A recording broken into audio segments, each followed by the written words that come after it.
ሰላም ልጆች፣ ሰላም። ዛሬ የጠና የጨ ቤተሰቦችን እንማራለን። እሺ።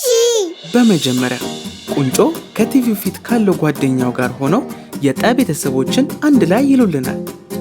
ዝግጁ ነህ ቁንጮ? አዎ ዝግጁ ነኝ። የጠ ቤተሰቦችን እንተዋወቃቸው። የጠ ቤተሰቦችን እንተዋወቃቸው።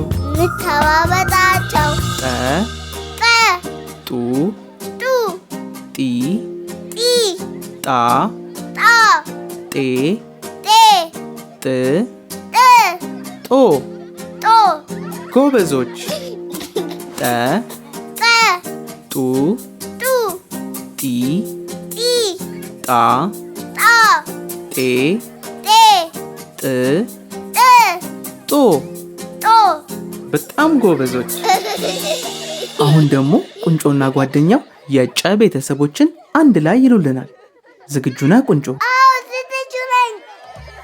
የጨ ቤተሰቦችን እንተዋወቃቸው።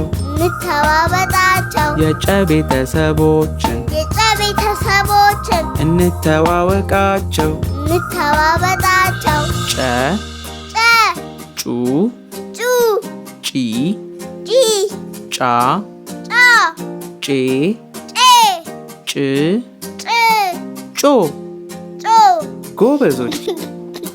ጨ ጩ ጪ ጫ ጬ ጭ ጮ። በጣም ጎበዞች። ቁንጮና ጓደኛው የጠና የጨ ቤተሰቦችን አብራችሁን ስለተማራችሁ በጣም ደስ ብሎናል። በቀጣይ የሌሎች ፊደላትን ቤተሰብ እስክንማር ድረስ እናንተም ለቤተሰቦቻችሁ መልካምና ታዛዥ ሆናችሁ ጠብቁን። እሺ፣ ለማማና ለአባባ እንታዘዛለን።